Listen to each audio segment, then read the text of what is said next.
2020년 비전이 뭐였죠? 다시 어게인입니다. 우리가 읽은 이사야 58장 12절 말씀이었죠. 내게서 날 자들이 오래 황폐된 곳들을 다시 세울 것이며 너는 역대 파괴된 기초를 쌓으리니 너를 일컬어 무너진 데를 보수하는 자라 할 것이며 길을 수축하여 거할 곳이 되게 하는 자라 하리라. 아멘. 어떻게 딱 이렇게 하나님께서 정말 꼭 필요한 그 목표를 우리 교회 공동체 지난 한 해 동안 주셨습니다. 오래 황폐된 곳과 또 파괴된 기초를 다시 세우는 비전, 그런 비전, 여명의 비전을 우리에게 주셨죠. 우리 여명홀도 있지만 저곳은 여튼 외람된 표현이지만 교회가 망한 자리고 교회가 흩어져 버린 자리고 또 우리가 들어온 이후에도 상당히 오랜 기간 동안 방치된 그런 자리였죠. 근데 하나님께서 가장 어려운 때에 또 하나님의 사람들을 통해서 여명을 세우도록 우리에게 인도해 주셨습니다.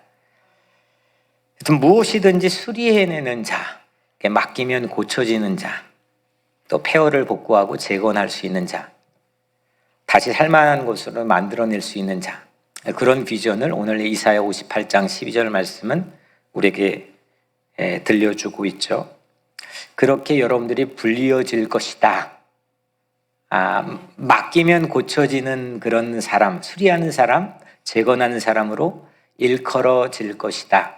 그게 오늘 이사야 58장 12절 말씀이 우리에게 주고 있는 음성이죠.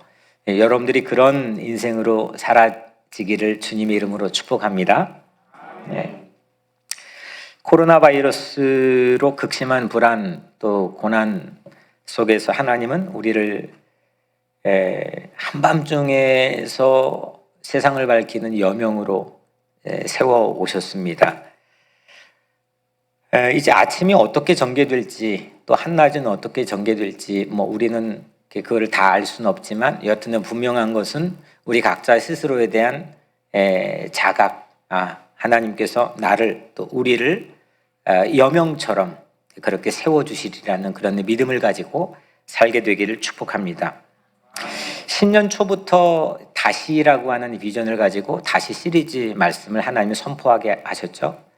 그 제목들을 쭉 제가 한번 여러분들에게 소개해드리면 신년 초에 다시 비전, 충성, 예배, 믿음, 애통, 출산, 희망, 여명, 촉진자, 우리, 다시 52, 말씀, 교회, 행진, 부활, 보수, 언약, 교회, 대동, 사명, 성령, 다시 오케이, 하나, 은사, 성경. 오늘까지 오늘 말씀의 제목은 다시 유애까지입니다. 1년이 52주니까 딱 절반, 오늘이 다시 시리즈 26번째, 성년주일 26번째. 그러니까 계산으로 치면은 격주로 하나님께서 이 비전을 우리가 함께 나누고 묵상하는 공동체로 올 한 해 동안 이끌어 주신 거죠. 그러니까 엄밀히 말해서 저는 이렇게 좀 해석하고 싶은데 다시가 우리를 지켜줬다. 다시라고 하는 어게인이라고 하는 제 기회, 또 다시 일어설 수 있는 그런 어떤 마음속에 있는 역동적인 동기부여가 없다면 어떻게 새로운 아침을 우리가 맞이할 수 있겠고 또 올해같이 힘든 때에 어떻게 새로운 하나님이 예비해 놓으신 탈출구를 바라볼 수 있겠습니까? 그래서 이 다시가 우리 모두를 지켜주신 줄로 믿습니다. 그래서 오늘 이 송년주일은 그런 하나님께 감사하는 그런 날이 되기를 바라고요.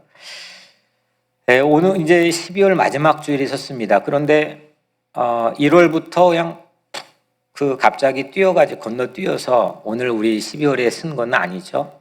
그 중간에 많은 시간들이 또 여러분들 각자의 다양한 그런 지나왔던 순간들이 주마등처럼 스쳐 지나갈 수도 있을 겁니다. 뭐 정말 무시무시했던 4월, 5월, 6월, 먼 나라 얘기처럼 지금은 까마득하게 느껴지지만 정말 유령도시처럼 돼버리고, 저도 이 새벽마다 올 때 보면은 차가 거의 한 대도 없던 그런 때를 또 4월, 5월, 6월을 지났죠. 그리고 이제 현장이 조금씩 사회가 또 오픈되면서 좀 잠시 안도했던 8월, 또 9월, 또 10월, 또 그런 시기도 또 우리가 지내왔고요. 또 교회적으로 보면은 그 11월, 12월 임직자들을 그 와중에 세우게 하셨고, 또 여명호를 정말 기적처럼 완공하게 해주셨던 그런 시간들을 이렇게 지나서 오늘 12월 마지막 주일 송년주일에 우리가 함께 예배를 드리고 있습니다. 오늘 본문에 나와 있는 노아도 비슷한 패턴을 가지고 오늘의 비슷한 우리의 자리에 노아도 서고 있는 것 같습니다. 노아가 이 추정컨대 한 120년 동안 480살부터 600세까지 120년 동안 그 방주를 건조를 했죠. 그리고 40일을 밤낮으로 비가 쏟아졌습니다. 홍수가 세상을 뒤덮는 대재난을 경험을 했죠. 그리고 나서 홍수가 그쳤는데도 불구하고 150일 동안이나 세상에 물이 가득했습니다. 창일했다고 했습니다. 그래 물이 점점 물러가고 빠져가면서 세상이 드러나기 시작했죠.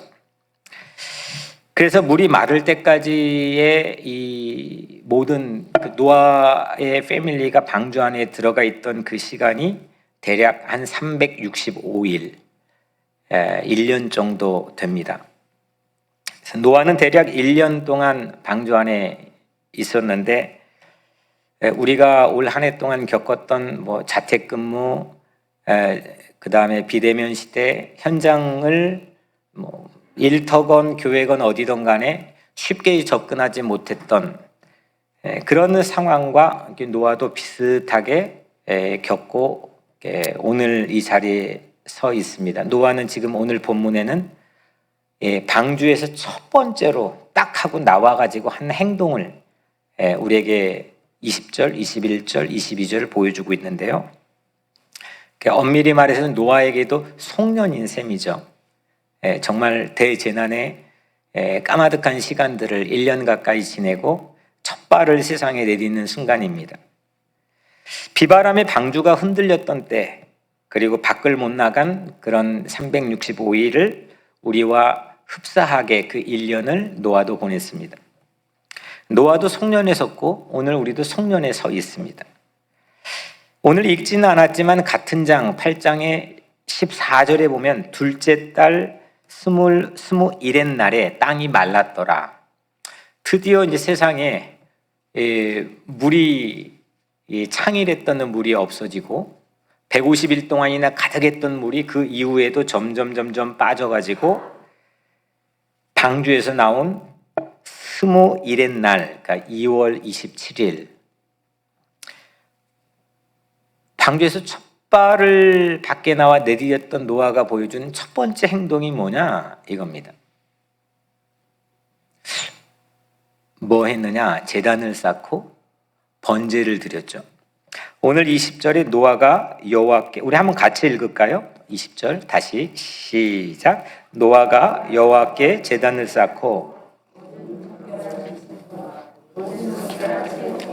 제물을 취하여 번제로 제단에 드렸더니, 노아는 제단을 쌓았습니다. 그리고 번제, 제단에서 드린 예배의 종류는 번제를 드렸습니다.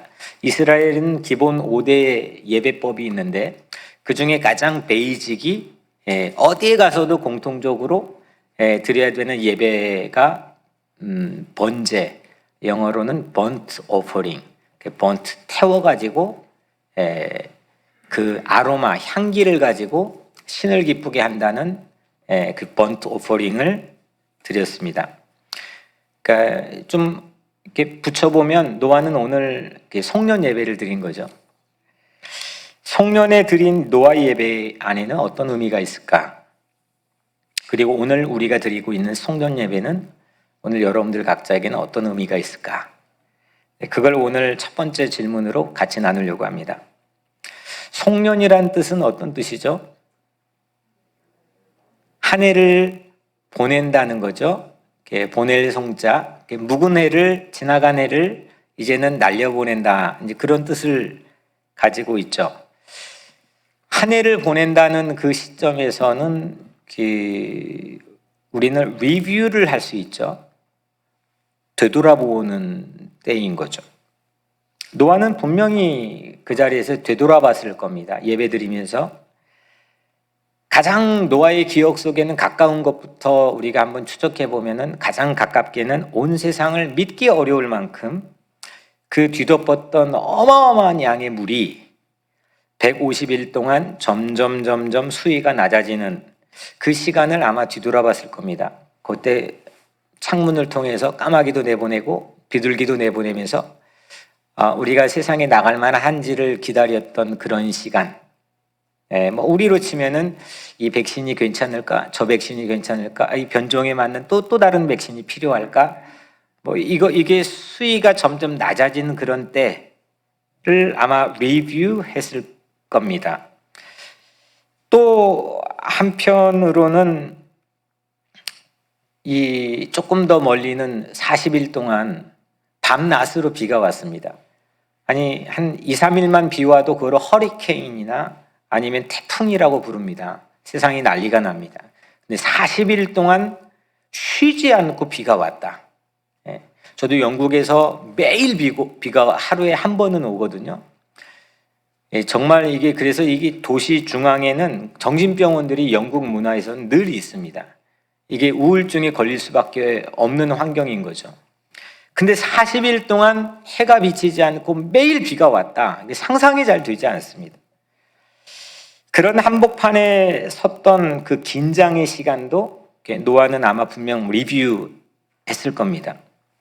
그 조금 더 멀리 가보자면 120년 동안 방주를 건조했던 시기를 또 리뷰했겠죠. 이게 배를 건조한다는 것은 보통 물이 인접한 곳에서 배를 건조해야 되는데 전혀 반대인 산 위에다가 배를 건조하라고 하는 하나님 명령을 받고 노아는 배를 120년 동안이나 건조를 했습니다. 성경에는 사실 이제 자세한 내막은 소개하고 있지 않지만 우리가 스토리텔링으로 많이 익숙한 사람들이 비난하고 동조하지 않고 미친 사람 취급받았던 그런 노아의 삶을 생각해 볼 수가 있겠죠. 이 코로나 시대, 비대면 시대에 여명우를 서로 만나는 공간을 짓는다는 게 과연 어떤 의미일까 수없이 저도 자문해 봤습니다. 이게 꼭 노아 방주 짓는 그런 타입이 아닐까? 이게 과연 오늘 이 시대의 눈으로 볼 때 이게 과연 어떤 의미가 있을까? 수없이 질문해 봤습니다. 아마 그런 느낌으로 오늘 이 번제를 드리는 이 와중에 자기 삶을 리뷰해 봤겠죠. 그런 시기도. 또 좀 더 멀리는 아예 홍수의 낌새도 없던 노아조차도 그 낌새를 알아차리지 못했던 호황기. 창세기 6장에는 그 노아 홍수를 심판을 예고하신 하나님께서 그때의 풍경을 사람들이 번성하였을 때 호황기였습니다. 네피림 거인 족속이 새로운 문명을 가지고 등장했던 때입니다. 그런 때를 노아는 또 리뷰해 봤겠죠. 세상의 호황기에 사람들의 모습을 떠올려 봤겠죠. 많은 생각이 들 수밖에 없는 그런 노아의 송년입니다. 그만큼 지난 1년, 또 1년 너머의 시간들이 참담했지만 우선 중요한 건 노아가 서바이브 했습니다. 살아남았습니다. 하나님이 사람 만드신 것을 하나님이 내가 이거 사람 만들어 놓고 후회했다라고 하는 걸 성경에 2번 얘기하는데 바로 이 노아 홍수의 직전에 하나님께서 내게 정말 후회한다라고까지 근심을 표력했던 이 그 먼 시간부터 지금 바로 방금 방주에 나오기 직전까지 노아는 지난 세월을 죄다 뒤돌아보는 그런 송년의 자리에 섰습니다. 우리도 마찬가지입니다. 오늘 이 시간에 적기, 최적기입니다. 리뷰해 볼 수 있는. 이 시간이 또 지나면 그런 찬스를 우리는 또 놓치게 되죠. 우리 내면을 들여다보고 또 지나온 시간을 추적해서 리뷰해 볼 수 있는 그런 최적기가 송년에 담겨 있는 시간입니다. 오늘 놓치면 사실 성찰하기가 쉽지가 않습니다. 하루를 살아오는 밤에 자기 삶을 성찰할 수 있는 최적기인 것처럼 오늘 한 해의 마지막은 여러분들이 지나온 한 해를 뒤돌아볼 수 있는 그런 시간이죠. 번제는 그래서 하나님께 감사하는 시간입니다. 우리 살아남았습니다. 하나님, 우리 생존했습니다. 너무너무 하나님께 감사할 수 있는 시간이죠. 또 반면에 더 중요한 것은 하나님 앞에 자기 내면을 들여다보고 성찰하면서 또 깊이 회개할 수 있는 시간이 오늘 이 송년 주일이기도 합니다. 우리들도 지난 1년 동안 뒤돌아보면 하나님께 감사하지 않을 수 있는 일이 없죠. 너무 감사하죠. 왜냐하면 살아남았기 때문입니다. 올해만큼 이 생존의 감사가 큰 때가 또 과연 있었을까 싶을 정도로 지나니까 그냥 오늘 이 자리에 서 있다라고 당연하게 생각할 수 있지만 그 당연한 게 우리에게는 너무나 뒤돌아보면 매우 특별하다고 하는 이건 스페셜하다라고 하는 것을 우리 모두가 함께 공유할 수 있다고 생각합니다. 서로 생환을 확인하면서 하나님께 감사할 수 있는 그런 날, 그날이 바로 오늘입니다. 그래서 살아줘서 고맙습니다. 한번 옆에 인사해 볼까요? 살아줘서 고맙습니다. 살아줘서 고맙습니다. 진짜입니다. 이게 저는 여러분들 바라보면서 정말 살아줘가지고 너무 고맙습니다. 교회 오고 안 오고도 뭐 물론 중요하고 여러 가지가 중요하고 또 고마움이겠지만은 무엇보다도 그냥 올 한 해 동안 살아주셔서 또 생환해 주셔서 또 버텨주셔서 믿음 안에서 함께 예배 드릴 수 있어서 그게 너무너무 고맙고 감사합니다.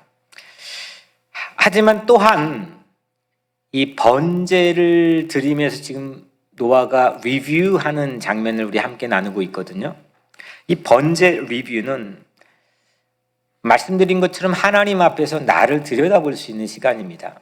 지나온 시간 풍경에 이런 일이 있었지, 이런 것들이 있었지라고 하는 것만 그냥 생각해 버린다면 의미가 훨씬 반감이 됩니다. 그 안에서 나는 어떠했지? 나는 어떻게 살아냈지? 잘 살아냈나? 하나님 보시기 기뻐하는 삶을 살았을까? 깊이 우리 각자를 내면을 들여다보며 성찰하고 회개하는 기회를 이때만큼 또 잘 최적기를 가질 수 있는 시간이 또 한편은 없다 생각합니다. 나는 대재난 속에서 어떻게 살아왔지? 마치 이 영화 같은 한 해의 내 이 삶을 영화로 치자면 나의 평점은 얼마나 하나님 보시게 될까?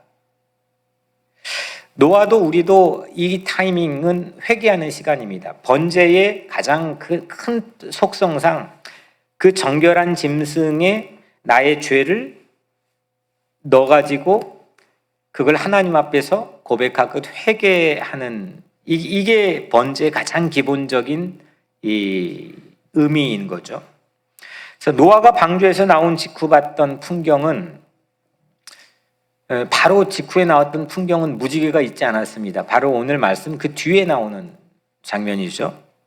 그야말로 세상이 어땠습니까? 야, 나 살았다. 이제 됐다라고 우리는 뭐 괜히 정말 괜찮은 세상이 펼쳐져 있을 것 같지만 실제적인 노아가 봤던 그 방주에 나와서 봤던 풍경은 처참했을 겁니다. 이전에 봤던 세상 전부 다 파괴되었습니다. 그리고 무수한 죽음들이 도처에 널려 있었을 겁니다. 악취가 났었을지도 모릅니다. 그 한복판에서 노아는 먼저 하나님 앞에 섰습니다. 그리고 자기의 내면을 깊이 들여다볼 기회를 가졌습니다. 깨끗한 짐승, 정결한 짐승을 골라서 그 정결한 짐승을 가지고 번제를 드렸습니다. 아마 그 번제를 드리면서 본인도 깨끗해질 나, 보다 더 깨끗해질 세상을 바랬을지도 모르겠습니다. 이것이 성년 예배에 담겨 있는 의미죠. 하나님을 찾는 것, 이건 곧 나를 찾는 겁니다. 참다운 나를, 잃어버렸던 나를 찾는 겁니다. 송년은 잃어버릴 수도 있었던, 또 잃어버렸을지도 모르는 나의 어떤 깊은 내면의 내 자아를 찾는 시간이 첫 번째 의미입니다. 나를 넘어서 또 우리를 찾는 시간이죠. 그래서 오늘 이 송년을 통해서 여러분들 각자가 그 나를 찾는, 하나님 앞에서 나를 찾는 그런 귀한 복된 시간이 되기를 주의 이름으로 축복합니다. 두 번째로 이제 번제를 노아가 드렸죠. 드리고 아무 그냥 하나님 반응을 하지 않았던 게 아니라 하나님이 리스판스를 했습니다. 반응을 한 거죠. 하나님께서 반응을 하신다는 건 일종의 우리에게는 삶을 살아나가야 될 신앙인에게는 나침판과 같습니다. 혼자 그냥 막 기도하고 혼자 예배드리고 반응이 말씀을 통해서나 아니면 어떤 응답을 통해서 아무것도 깨달음이 없다고 한다면 그냥 혼자 기도한 거죠. 반응이 필요한 거죠. 그래서 우리에게는 신앙의 응답, 그러니까 리스판스가 중요한 겁니다. 내가 아무리 많은 예배를 드렸다고 해도 하나님에 대한 리스판스가 없다고 한다면 그건 사실은 그냥 헛일 했을 수도 있습니다. 오늘 노아는 자기가 드린 번제에 하나님의 반응을 어떻게 했는지를 우리에게 보여줍니다. 하나님 반응이 21절에 나와 있는데요. 우리 같이 한번 읽을까요? 21절 시작. 여호와께서 그 향기를 받으시고 그 중심에 이르시되 내가 다시는 사람으로 말미암아 땅을 저주하지 아니하리니 이는 사람의 마음이 계획하는 바가 어려서부터 악함이라. 내가 전에 행한 것 같이 모든 생물을 다시 멸하지 아니하리니. 아멘. 하나님 반응입니다. 20절은 노아의 액션이었다면 21절은 하나님의 리스판스입니다. 여호와께서 그 향기를 받으시고 그 중심에 이르시되, 하나님께서 그 번제로부터 오는 아로마, 향기를 기뻐 받으시고 그 중심에 이르시되, 그 중심에 말했다는 것은 하나님이 깊이 생각한 것을 말했다는 겁니다. 그 깊이 생각한 게 내가 다시는 사람으로 말미암아 땅을 저주하지 아니하리니, 내가 전에 행한 것 같이 모든 생물을 다시 멸하지 아니하리니. 하나님의 반응은 공교롭게도 다시 again을 2번이나 반복했습니다. 그런데 이게 참 희한하게 번제는 노아가 드렸는데, 사람이 드렸는데 하나님의 반응은 사람에게 한 게 아닙니다. 물론 사람에게, 노아에게 듣게 하셨겠지만 사람을 향하지 않고 땅하고 생물을 향해서 반응을 했습니다. 아이러니하죠. 하나님께서는 노아가 번제를 드렸는데 하나님의 반응은 땅하고 생물을 언급해서 반응을 했습니다. 홍수의 심판은 사람 때문에 땅과 생물이 물로 파괴되었다는 것을 우리에게 보여주죠. 그런데 하나님이 이제 번제를 받으시고 새롭게 하나님께서 말씀하신 건 다시 사람 때문에 내가 땅을 저주하지 않겠다. 내가 사람 때문에 내가 땅을 파괴하지 않겠다. 두 번째는 사람 때문에 다시는 내가 생물을 멸하지 않겠다. 이 두 가지 하나님의 반응을 우리에게 보여줬습니다. 그 원인이 뭘까? 왜 하나님이 이런 반응을 보여줬을까? 원인은 아주 비교적 간단하게 오늘 본문에 나와 있습니다. 21절의 중간에 나와 있죠. 이는 사람의 마음이 계획하는 바가 어려서부터 악함이라. 이게 원인입니다. 지금 세상에 있는 이 본문의 풍경대로 하자면은 세상에 있는 모든 사람들이 다 전멸했고 노아의 패밀리만 남아있죠. 그런데 하나님께서는 그 사람의 마음이 계획하는 바가 어려서부터 악하다. 이 땅하고 사람하고는 아주 밀접하는 관계가 애시당초 처음부터 있었죠. 하나님이 땅에 있는 흙으로 사람을 지으시고 축복을 해주셨는데 땅에 충만하라, 모든 생물을 다스리라, 이렇게 축복을 해주셨죠. 근데 선과 악을 알게 하는 지식의 나무를 따먹었던 아담에게 하나님은 그 남자에게 땅이 너에게 가시덤불과 엉겅퀴를 내리라 심판을 했단 말이에요.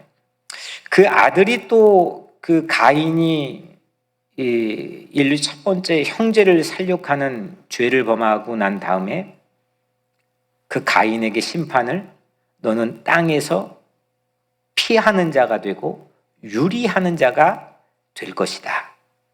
또 심판을, 그러니까 땅으로부터 너는 소외될 것이다. 이런 심판을 주셨단 말이에요. 그리고 창세기 12장에 와서 하나님은 아브라함, 저 이 갈대아 우르 지역에 살던 아브라함을 불러서 내가 너에게 지시할 땅으로 가라. 그때부터 이 이스라엘 백성은 구약 전체의 프레임 안에서 이 땅과 뗄래야 뗄 수 없는 사람이 되었습니다. 광야의 40년 동안 그 척박한 삶에 노출돼 있어도 그 희망의 끈을 놓지 않았던 건 약속 하나, 그 땅에 관한 약속이었습니다. 바벨론 포로로 끌려갔어도 다시금 자기 고국을 향해 애국심을 놓치지 않고 신앙심을 가졌던 것은 유별나게 하나님이 주셨던 그 땅에 관한 약속 때문이었습니다. 제가 존경하는 발터 부르그만이라고 하는 그 유명한 미국 신학자가 썼던 책, 오래전에 읽었던 The Land, 땅이라는 책인데, 이 땅을 빼놓고는 이 설명이 안 되는 게 사람이라는 거죠. 오늘 하나님께서는 너 때문에, 사람 때문에 이제 땅을 그리고 생물을 내가 파멸하지 않겠다라고 말씀했습니다. 다시 말하면 사람 때문에 땅과 생물을 도매금으로 넘기지 않겠다. 이게 하나님의 반응의 요체입니다. 이유는 뭐냐? 인간이 악하기 때문이라는 겁니다. 인간이 악하기 때문에, 악 때문에 대재난이 발생됐고, 그 대재난이 이제 종료가 된 시점에 하나님께 번제를 드린 행동에 대한 하나님의 리스판스는, 야, 내가 너 악 때문에 너 주변에 있는 거를 다시는 멸망하지 않겠다.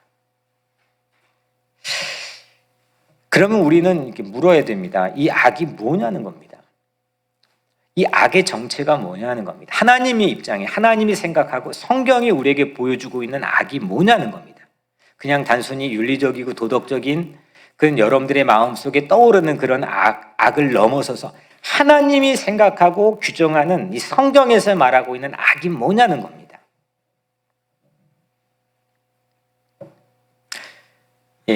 여기 맨하탄에서 목회하다가 은퇴하시고 많은 저술 활동을 하고 있는 팀 켈러라고 하는 목사님이 쓴 책에 Making Sense of God이라고 하는 책이 있는데, 그 책에서 한 챕터의 한 장의 그 소제목인데, 이 소제목이 참 제 마음을 끌었습니다. 뭐냐면 나만 나를 사랑하면 그만이다. 물음표. 나만 나를 사랑하면 그만이다. 물음표. 그리고 서브타이틀로 작은 소제목으로 세속주의, 쉼표, 거짓 정체성을 주입하다. 다시 한번 읽어볼게요. 나만 나를 사랑하면 그만이다. 물음표, 서브타이틀로 세속주의, 쉼표, 거짓 정체성을 주입하다. 이 말이 마음에 깊이 와닿았었습니다. 세상은 그 거짓 정체성을 우리에게 주입합니다. 이게 악을 양산하게 합니다. 선과 악을 알게 하는 지식의 나무를 먹으면 눈이 밝아져서 하나님같이 된다고 하는 새로운 거짓 정체성을 뱀이라고 하는 작자가 주입하죠. 모든 게 보면 정체성이 흔들리면 모든 게 흔들리게 되어 있습니다. 정체성이라고 하는 사전적인 뜻은 뭐냐면 어떤 곳에서도 한결같은 나의 참 모습입니다. 어디에서건. 그러니까 한국에 있다가 여기 오면 정체성이 코리안 아메리칸으로 바뀌는 건 사실 그거는 본질적인 정체성이라고 볼 수는 없어요. 정체성은 바뀌지 않아야 됩니다. 그냥 나의 참된 자아입니다. 지역적이고 문화적이고 시대적으로 바뀌어지는 게 그게 정체성이 아니라 진짜 아이덴티티는 어디건 언제건 바뀌지 않는 참된 깊은 내 내면의 자아가 내 정체성인 겁니다.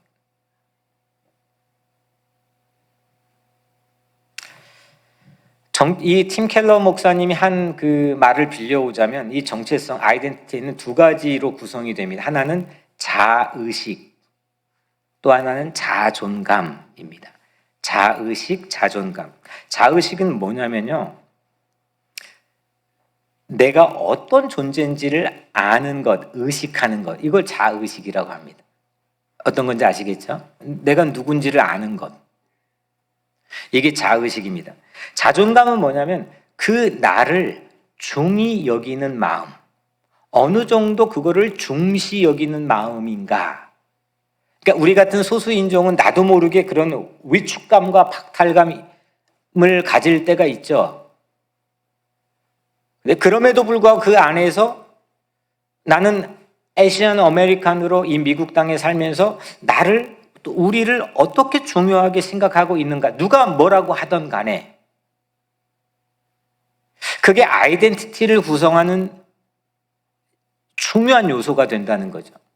나는 누군가, 내 존재는 누군가, 그리고 난 그걸 얼마나 중히 여기고 있는가, 이 두 가지가 정체성을 구성하고 있다는 겁니다.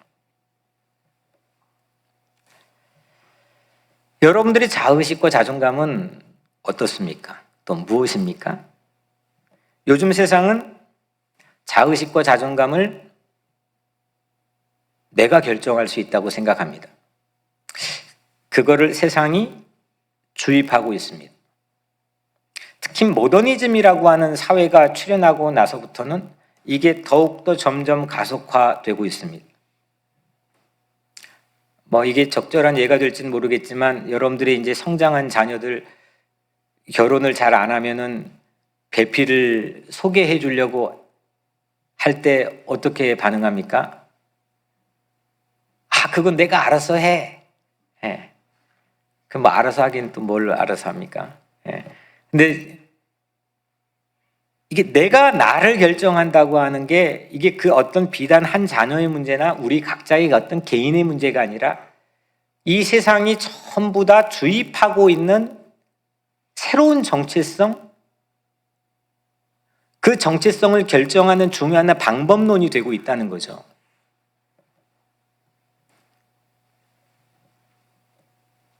나만 나를 사랑하면 그만이라고 하는 생각, 그 생각이 전체 세상을 지배하고 있습니다. 내가 생각한다는데, 내가 결정한다는데, 내가 사랑한다는데. 그런데 정체성은요, 동서고금을 막론하고 정체성이라고 하는 것은 내가 결정하거나 내 안에서 나오는 게 아닙니다. 바깥에서 오는 겁니다. 관계에서 오는 겁니다. 그 관계가 없을 땐 내 정체성을 규정하는 게 쉽지 않을 뿐만 아니라 불가능합니다. 모든 공동체와 사회에서 내 정체성은 빌드업 됩니다. 그런데 이걸 거부하는 세상에 우리는 살고 있죠. 내가 나를 결정하는 겁니다. 내 자의식과 자존감이 내 바깥에서 온다? 이걸 거부하는데 이거는 옳지도 않을 뿐만 아니라 불가능합니다. 내가 나를 결정한다는 건 불가능한 겁니다. 내가 나를 결정해 살고 있는 오늘날 이 시대 속의 사람들은 훨씬 더 유약하지 않습니까? 쉽게 넘어지고 쉽게 좌절하고 쉽게 흔들립니다. 결정했는데 거기에 대한 책임을 못 지고 있는 사회입니다. 내가 꼭 그렇게 하고 싶어서가 아니라 그런 세상에서 살고 있는 거죠. 자존감이라고 하는 거는 내가 존경하는 대상으로부터 내가 인정받고 사랑받을 때 이 자존감은 생겨나게 됩니다. 근데 그걸 거부하는 거죠. 내가 존경하는 사람이 불필요한 겁니다. 내가 결정하면 되는 거예요. 이게 바로 사람의 악이라는 겁니다. 내가 사랑하는 하나님 아버지의 사랑을 거절합니다. 그 이웃들과 함께 더불어 살아가는 나를 거부합니다. 내가 누구인지 자의식도 없고 자존감도 없는 겁니다. 이것이 하나님 보시기에 악한 겁니다. 그래서 하와를 짓기 전에 아담이 혼자 있는 걸 보고 아담 네가 혼자 있는 것이 좋지 못하니 독처하는 것이 이거 좋지 못하다는 히브리어 로토브는 이건 한글 성경에 그냥 It's not good 이렇게 돼 있지만 이거는 로토브라고 하는 거는 이건 악하다는, 그러니까 토브는 선인데 그러니까 악하다는 겁니다. 혼자 있는 건 악하다는 겁니다. 너 혼자 결정 못한다는 겁니다. 네 자존감은 혼자 나오는 게 아니라는 겁니다. 너의 정체성 네가 결정할 수 없다는 겁니다. 근데 우리는 거부합니다. 세상은 그걸 거부합니다. 거절합니다. 혼자 할 수 있을 것처럼 생각합니다. 당시 노아 시대도 그랬습니다. 나의 신념, 내가 믿고 있는 확신, 신념, 저를 포함해서 우리 모두가 신념이 혼자만의 고립된 자아 속에서 만들어낼 수 있다는 것, 내가 혼자 이게 나는 DNA가 그래 이렇게 하고 만들어낼 수 있다는 것, 이건 오늘날 시대가 주고 있는 좀 어려운 말을 써볼게요. 문화적인 허구입니다. 이건 허구입니다. 이건 소설에서는 있을 법한 얘기지만 실제 우리의 리얼 라이프에서는 불가능한 일입니다. 내 정체성이 얼마나 타인에게, 또 오늘 본문에 나와 있는 땅에게, 이 땅에 살고 있는 사회에게, 생물에게 빚지고 있는지를 사람들은 알지 못합니다. 이게 인간의 오만과 이기심, 욕망이죠. 그래서 하나님의 새로운 반응은, 오늘 이 번제드린 노아에게 주신 새로운 반응은 내가 사람 때문에 땅과 생물이 심판받지 않게 하겠다라고 하는 겁니다. 코로나 바이러스는 우리 인간의 악을 깨닫는 기회입니다. 코로나 바이러스로 죽지 않아도 언젠가 여기에 있는 사람 한 사람도 빠지지 않고 다 죽습니다. 다 관에 들어갈 거고 다 장례식의 주인공이 될 겁니다. 다 그럴 겁니다. 예외가 없습니다. 그런데 우리는 이 코로나 바이러스를 지나면서 한 가지 깊이 우리를 성찰해봐야 될 사항은 인간의 악이 뭐냐, 이걸 깊이 들여다봐야 됩니다.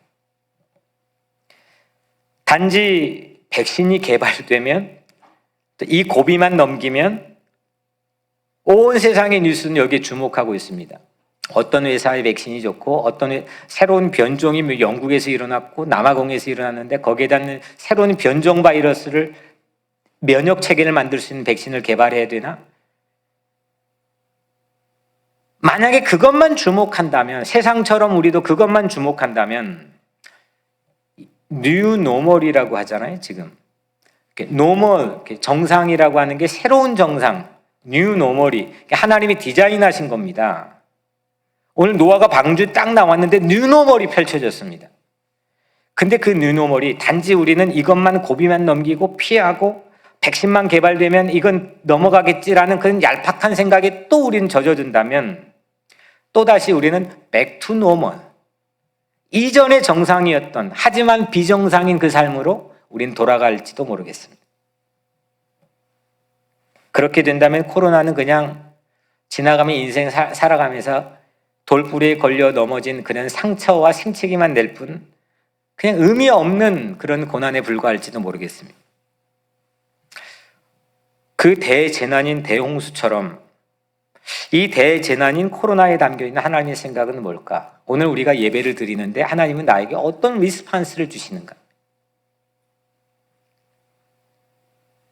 나만 나를 사랑하면 그만이라고 하는 이 거짓 정체성을 회개해야 될 줄로 믿습니다. 나만 나를 사랑하면 되지 뭐. 내가 했는데 뭐. 그 거짓 정체성, 그 위선과 가면을 쓸 수밖에 없는 그 거짓 정체성을 실제 내면은 심각하게 불안하면서도 그거 티 안 내려고 용을 쓰고 살아가는 그 거짓 인간의 정체성을 하나님 앞에 드러내놓고 회개할 찬스입니다. 인간의 욕망과 이기심을 회개해야 됩니다.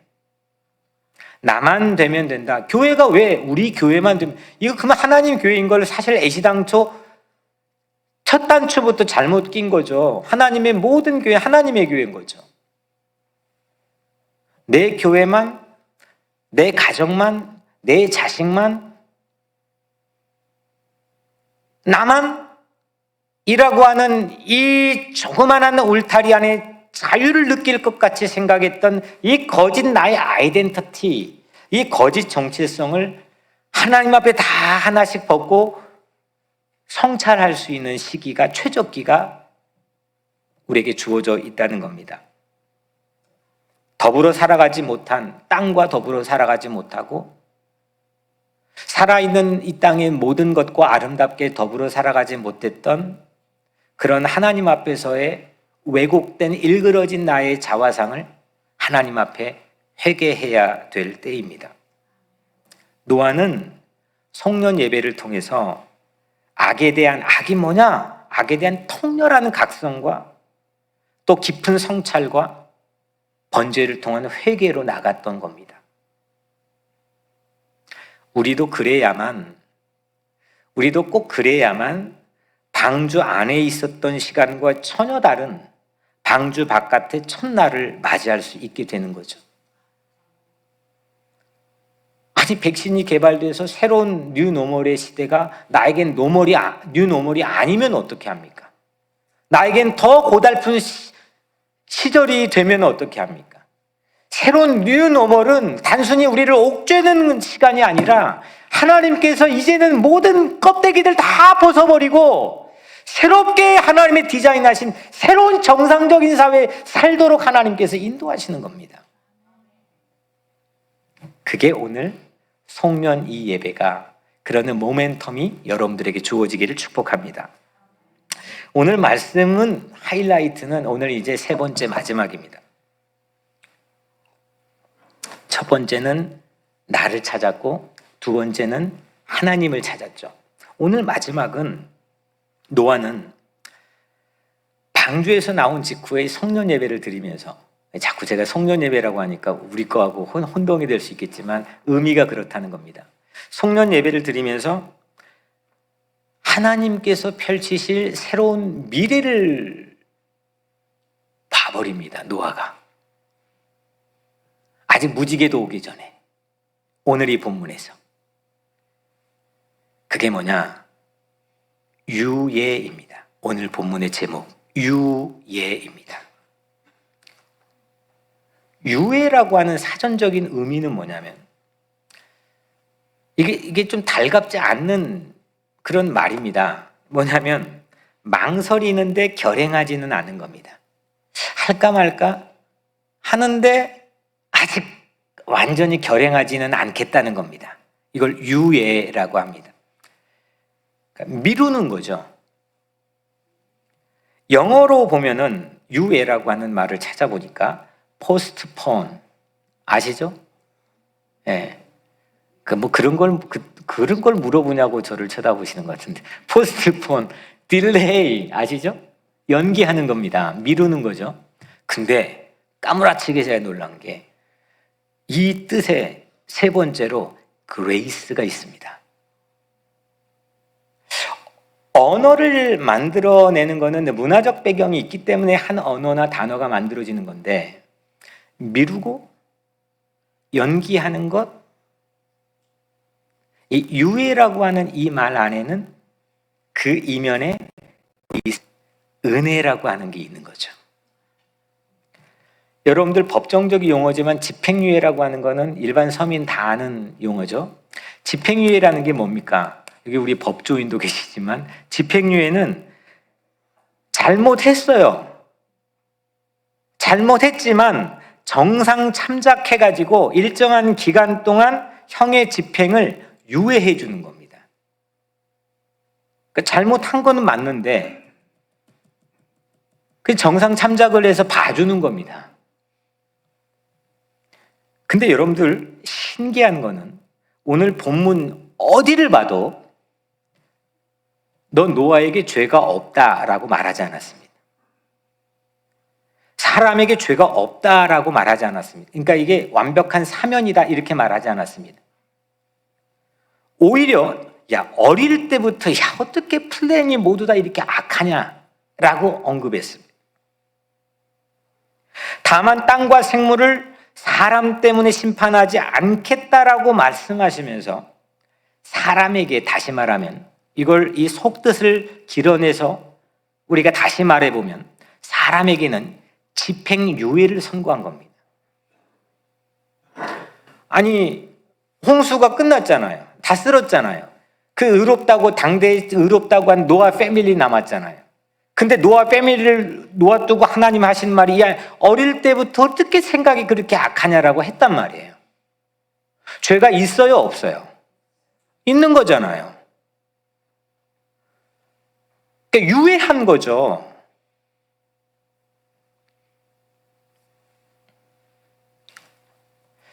이후에 나오는 무지개 언약도요 잘 들여다보시면요 무지개니까 야 무지개 볼 때마다 기분이 좋잖아요. 야 이젠 하나님께서 나에게 새로운 희망의 약속을 주시고 내 과거를 다 잊어주신 그런 메타포로 우리가 보통 사용하는데, 그 본문을 어디를 봐도요 물로 너희를 또 이 땅의 모든 것을 심판하지 않겠다고만 했지 너 죄 없어 라고 말하는 게 어디 있냐고요. 그러니까 다시 내가 물로 어게인 하지 않겠다는 것만 말한 거예요. 그 심벌이, 그 사인이 무지개라는 거예요. 그러니까 인간의 그 구제불능의 죄, 그 거짓된 정체성으로 주입되어서 마치 하나님처럼 바벨탑을 쌓고 하나님처럼 욕망이 끝없이 올라가서 눈이 밝고 자기가 하나님인 것처럼 행세해버리려는 이 조원태와 여러분들 모두의 죄가 이제 없다라고 말하지 않았다는 겁니다. 우리는 편의상 대충 대략 이걸 백신처럼 넘어가 버립니다.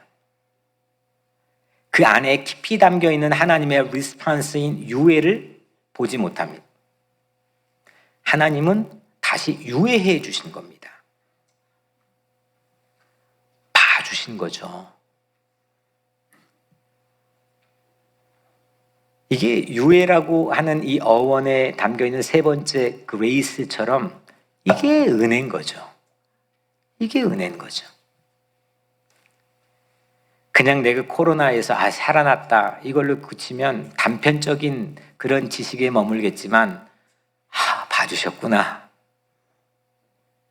나에게 은혜를 주셨구나. 이렇게 해야 우리가 하나님 앞에 서 있는 거죠.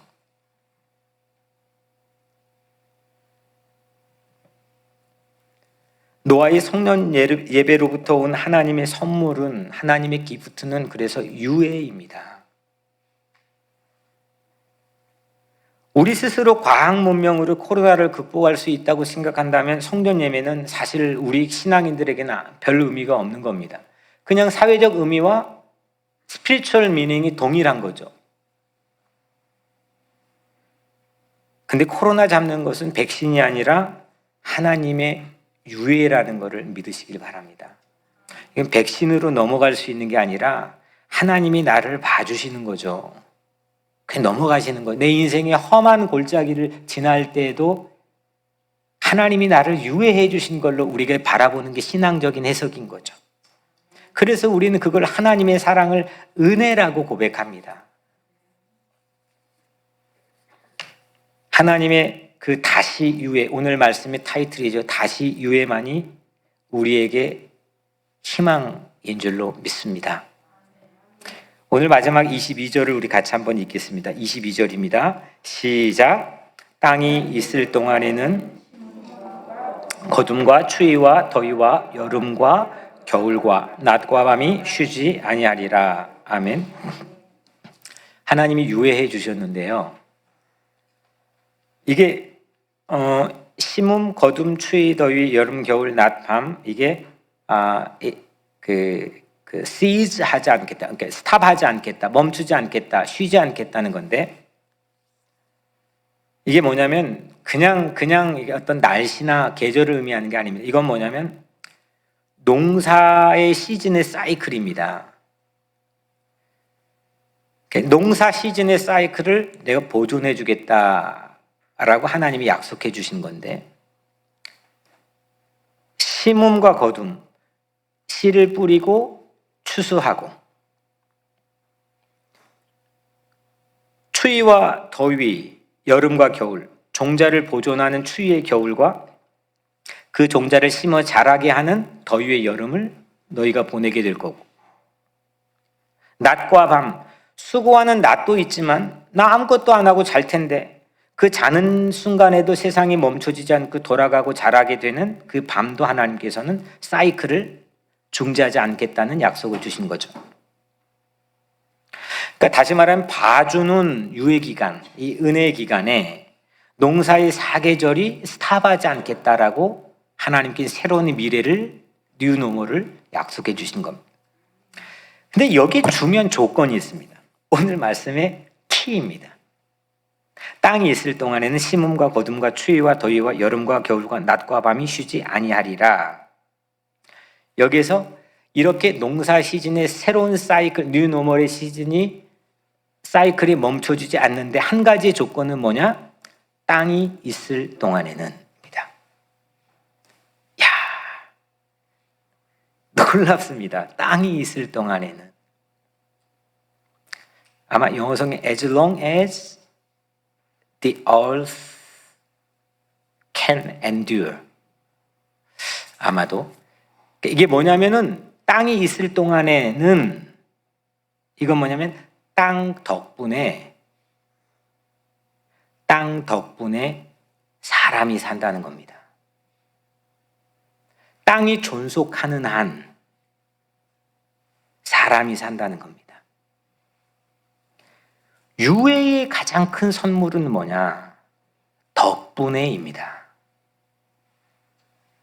나만 나를 사랑하면 그만이라고 하는 이 거짓 정체성에서 무엇 덕분에, 누구 덕분에 내가 산다는 새로운 정체성으로 바뀌어지는 겁니다.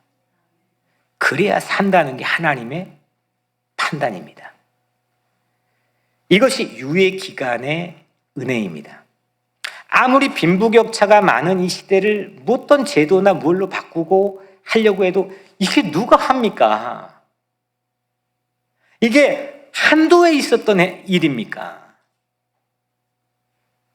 더불어 살지 못하고 전부 다 그냥 나만 나를 사랑하면 된다라고 하는 이 세속주의가 깊이 우리에게 거짓 정체성을 불어넣고 있는 이때 내가 부자면 그게 나야. 나 좋은 학벌 가졌으면 그게 나야. 나 성공했으면 내 자식이 잘 됐으면 그게 나야. 이 전부 다 죄다. 거짓 정체성에 휩싸여 있는 이 인간. 그 깊은 내면엔 더 깊은 허망함, 좌절감과 불안이 있음에도 불구하고 그거 가리니라고 수없는 위선적인 화장을 해야만 살 수 있는 우리 인간의 연약함. 하지만 하나님은 유예를 해주시면서 알아 내가 네가 애시당초 그런 거 아는데 그 유예를 해주시면서 새로운 진짜 정체성을 불어넣어 주시는 거죠. 야, 너 덕분에 사는 거야. 너 부모 덕분에 사는 거야. 너 친구 덕분에 사는 거고, 너 네 옆에 있는 이웃 덕분에 사는 거야. 네가 다니고 있는 회사 덕분에 사는 거고, 너가 발 딛고 서 있는 그 도시 덕분에 사는 거야. 네가 그렇게 비난하는 이 세상 덕분에 네가 사는 거야. 그 덕분에 이 은혜라고 하는, 그레이스라고 하는 걸 하나 깨우치게 되면 내 정체성이 새롭게 달라지는 거죠.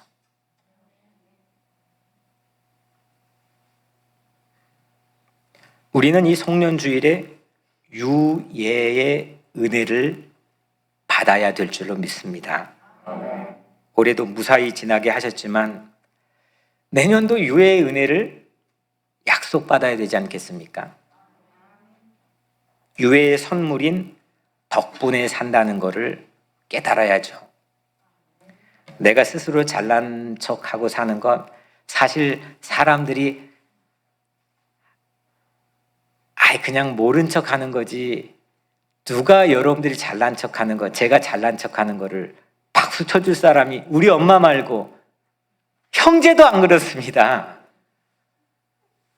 그런데 우리는 끊임없이 잘난 척하고 삽니다. 전부 죄다 바깥 세상의 인정을 갈망하며 살지만 결국 내가 결정한다고 하는 자기 오만과 이기적인 욕망에 휩싸여 삽니다. 가짜입니다. 짜가입니다. 짝퉁입니다.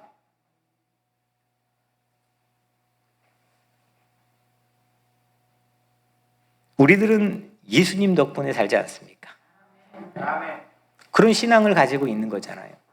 예수님이 나를 위해서 희생하고 죽으셔서 그 예수님 덕분에 산다고 생각하는 사람들이 오늘 모여서 함께 예배드리는 거 아닙니까? 덕분에를 빼버리면 내 인생 설명이 안 됩니다. 이렇게 나와야 정말 멋있는 사람, 정말 대담하고 용기 있는 사람이 될 수 있다는 거죠. 내 안에 우리 다 불안은 여전히 가지고 있지만 그 불안을 최소화시켜가지고 세상 뚫고 나갈 수 있는 진정한 자아를 가지고 살 수 있다는 거죠. 우리 다음 세대 정체성 교육, 코리안 어메리칸 교육 계속 얘기하는데 그게 저는 전국적인 답이 아니라고 제가 언제 제 입에서 한 번도 그 얘기 나온 적이 없잖아요. 그 사회적 의미로 그렇게 접근할 수는 있겠지만 전국적으로 그게 우리에게 답이 아니더라니까요. 그렇게 해줬더니 전부 다 우리 다음 세대 고립돼 있잖아요. 부모의 덕분을 전부 다 망각하고 있잖아요. 자기 잘난 채로 다 산 줄을 안단 말이에요. 우리 EM들 보면 참 기특한 게 그게 뛰어나요. 그 레벨이. 덕분이라고 간증하잖아요. 덕분이라고 울잖아요. 해준 거 별로 없는데도 그냥 덕분이라고 생각하잖아요. 그러니까 행복한 거죠. 뚫고 나갈 힘이 있는 거죠. 죄다 그냥 바깥 세상은 이렇게 막 하면서 자기만 결정한다고 이 옹모집처럼 살아가는 것, 실제 그 내면에는 더 큰 불안과 의심이 있다는 겁니다.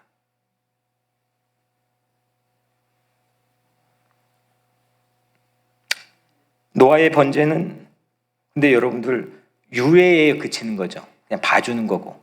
근데 여러분들 신약 시대에 와서 예수 그리스도는 아예 우리를 사면하게 한 줄로 믿습니다. 로마서 8장 1절 말씀에 바울이 말하죠. 그리스도 예수 안에 있는 자에게는 결코 정죄함이 없나니. 결코 정죄함이 없나니. 예수 그리스도는 우리를 아예 누구도 정죄함이 없도록 그냥 우리의 아이덴티티 자체를 완전히 바뀌어 놓으셨다는 겁니다.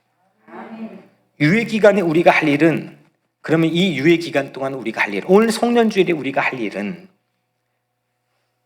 그 예수 그리스도를 믿는 것과 신뢰하는 것과 그 앞에서 우리가 나를 깨트려 깊이 내 내면을 성찰하면서 회개하는 겁니다. 주님, 나 때문에 더불어 살아갈 것 중에 내 주변에 무엇이 혹시 파괴된 게 없습니까? 혹시 뭐가 고장난 게 없습니까? 나 때문에 혹시 뭐가 어그러진 게 없습니까? 혹시 그것을 향해 나는 미안한 마음이 있어 왔습니까?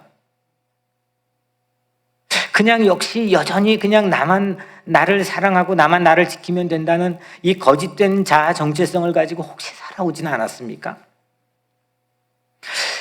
그런데 이 죄를, 이 악을 토럴리 완전히 사면할 예수의 보혈을 나는 믿고 있습니까? 난 그 예수의 보혈, 예수의 십자가를 바라보면서 그 보혈의 십자가의 능력을 신뢰하고 있습니까? 나를 태워서 하나님을 기쁘게 할 그 내 인생의 아로마, 내 인생의 향기가 하나님을 기쁘게 한 적이 있습니까? 이거를 생각하는 시간이 이 유예의 기간이죠. 오늘 송년의 시간입니다. 이 시간, 유예의 시간은 하나님의 끊임없는 사랑의 시간이죠. 이것이 바로 송년의 블레싱입니다. 이 유예에서 길어올릴 성찰과 질문 없이, 이런 질문들 없이 그냥 턱 하고 예수 믿는 사람들이 그냥 바로 예수님 앞에 사면 받았대요. 그 뭐예요? 그 전도연이 나오는 영화. 밀양에 막 그 감옥에서 그 자기 자식 죽인 사람 용서하겠다고 막 그 부흥회 가가지고 막 교회에서 막 그렇게 기도하고 간절히 막 마음 정리하고 갔는데 쥐가 먼저 나 하나님한테 용서받았다고 하니까 어때요? 뒤집어지잖아요. 우리 크리스찬들이 그렇게 자기 내면에 대한 깊은 성찰이나 자기의 어떤 깊은 회개를 가지고 회개 없이 그냥 십자가의 어떤 권능과 보혈 앞에 서버리니까 전부 다 여전히 뉴노멀이 아니라 백투노멀 세상 속에 살고 있다는 겁니다. 오늘날 교회에서는 그거를 마치 면죄부처럼 남발하고 있는지도 모르겠습니다. 하나님이 유예 기간을 통하여 얼마나 가슴 아프고 얼마나 통렬하게 악을 보면서 그 하나님의 마음 속에 그럼에도 불구하고 봐주자는 거 아닙니까?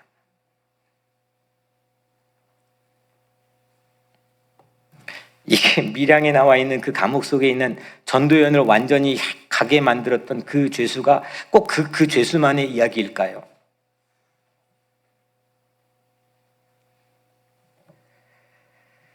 이 유예에서 길어올릴 성찰의 질문을 가져야만 우리는 그리스도 예수의 퍼펙트한 사면으로 나갈 수 있습니다. 2021년 우리에게 심음과 거둠, 추위와 더위, 여름과 겨울, 낮과 밤이 여전히 유예되어 존속될 줄로 믿습니다. 그러기를 축복합니다.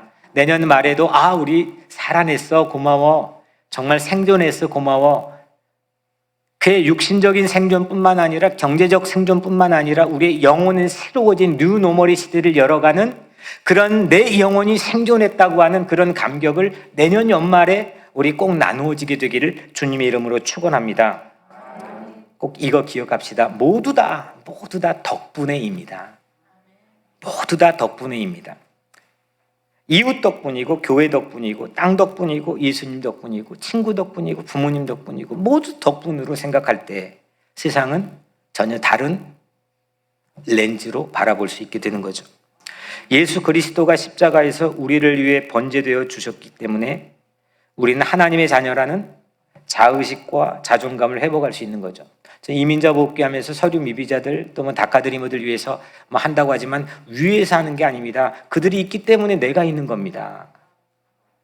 뭐가 됐다고 내가 그거 위에서 합니까? 무슨 인종이 무슨 인종을 위해서 사는 그런 사회가 하나님의 나라가 아닙니다.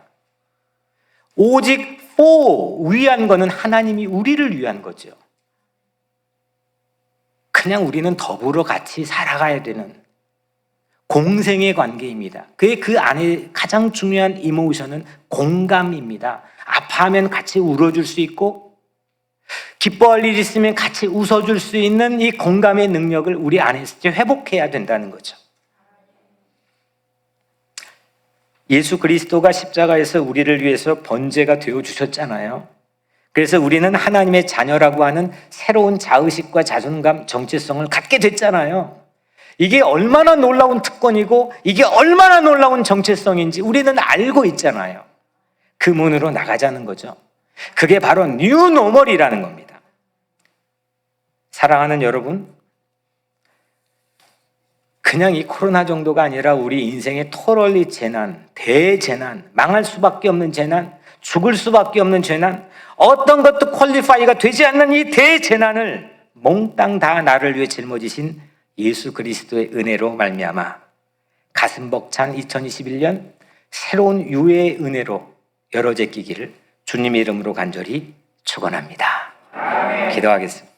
은혜로우신 아버지 하나님, 우리는 너무나 주님께서 목숨을 걸고 하신 이 은혜를, 그 악을 보고 통렬하게 주님 가능하면 이 잔을 아버지 지나가게 해달라는 그 아픔과 고통을 지나면서 주신 이 유예의 기간을 우리는 그냥 건너뛰어버리고 깊은 내면의 성찰과 회개 없이 살아가기도 합니다. 하나님, 이제 다가오는 2020년의 마지막 한 주 동안, 이 유예의 기간 동안 하나님, 우리 깊이 우리 자신을 성찰하고 새로운 하나님이 주신 이 정체성을 가지고, 진짜 정체성을 가지고 세상에 나가 승리하는 우리의 삶이 될 수 있도록 하나님 우리를 축복하여 주시옵소서. 예수 그리스도 이름으로 간절히 기도드리옵나이다. 아멘.